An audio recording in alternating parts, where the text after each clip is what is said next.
This is an interesting problem, fairly difficult problem. There's a book way, which is actually the easiest way. I'll go over some of the non-book ways, which may be helpful if you don't know how to approach it otherwise. None of them are that easy. Now, if we plug in the answer choices, we have 8 to the 2. Let's start with the top one. Negative 1/3 plus 1 equals 4 to the 1 minus negative 1/3. So we would have, this is 2/3, negative 2/3 plus 1, 8 to the 1/3 equals 4 to the 4/3. It's pretty clear the 4 to the 4/3 is larger. You can make them in terms of powers of 2. So this is 2 to the 2 to the 4/3 equals 2 to the 3 to the 1/3, which is 2 equals 2 to the 8/3, which is clearly not true. With your calculator, I'm going to show it on the calculator on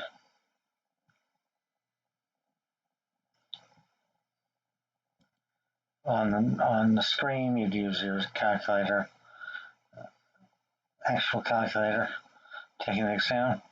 So we take 8 y to the x, 1/3 would be 0.333 there. So it's like it's going to be 2, obviously. And then we have 4 to the 4/3 would be 1.3333. And they're not close, okay? Now at this point, you could also probably guess C at this point. D is obviously not going to work because you'd have 8 to the 1 equals 4 to the 1. This is, and A is pretty far off, so it's more likely to be C. If we try B, which is also reasonable, we have 8 to the 2 times negative 1/4 plus 1 equals 4 to the 1 minus negative 1/4. So we have 4 to the 5/4 equals 8 to the half, 1 minus 2/4. Again, clearly not equal, but these are closer in terms of powers of 2. Again, it might be easier to solve it algebraically than to go through this. We'll also show with the calculator. 2 to the 5/2 equals 2 to the 3/2, which again is not as far as before, so it pretty well has to be C at this point. You can figure that out. But 8 to the half, 8 to the half, or square root of 8, equals, well, clearly it's less than 4 to the 5/4. It's got to be greater than 4.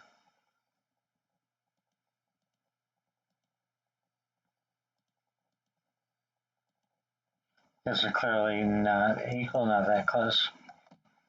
Now, if we try C, we have 8 to the negative 1/3 plus 1 equals to 4 to the 1 minus negative 8 to the 2 times negative 1/8 minus negative 1/8. So on the right we have, it'll be 9/8, 8/8 plus 1. And here we have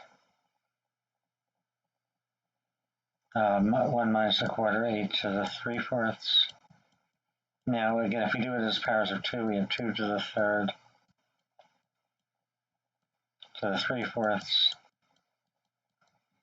equals 2 squared to the 9/8, which is 2 to the 9/4. equals 2 to the 9/4 is 9/8. And so that's the same. You can also, with the calculator, 8 to the 3/4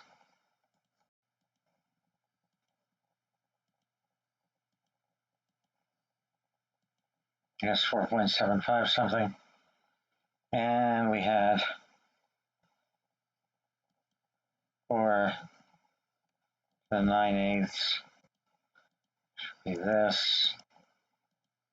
They're the same. So therefore the answer is definitely C as in cat. Okay, so let's look at the algebraic approaches. Clear off the numeric approaches, make the screen too cluttered. Okay, so one way of doing this, we can take the natural log of both sides. And if you know the laws of logarithms, you can also take the common log, you'll get the same thing. Yeah, it works the same way there. Ratios of each other.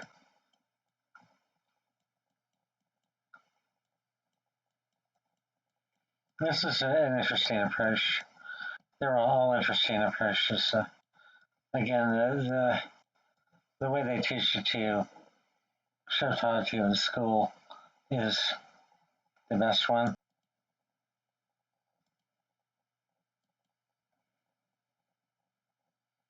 Two point oh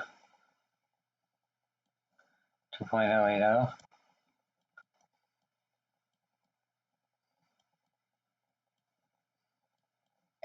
2x plus 1 and 1/4. I think there are ways to see that they're related, but that's 1.386. 1/4 should be 2/3 of 1/8.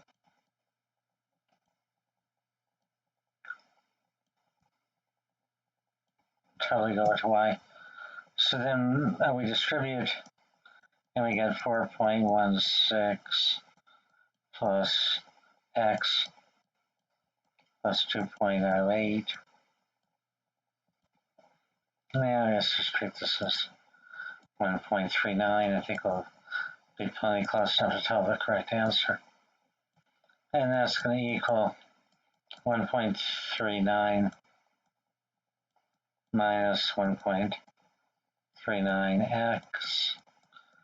So we would add the 1.39s to both sides, and we get 5.55x, 1.39x equals, when we subtract 2.08, we get minus 0.69. And then we can divide 5.55.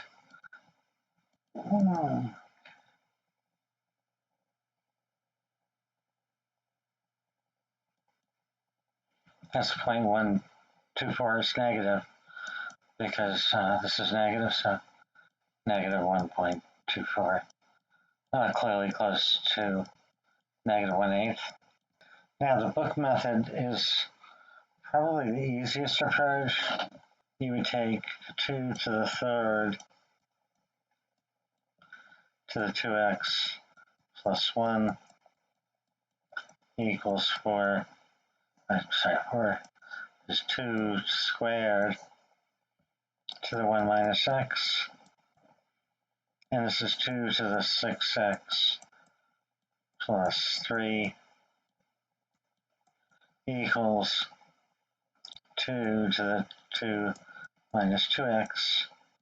Now you would take the log base 2 of both sides or equate exponents, and you get 6x plus 3 equals 2 minus 2x,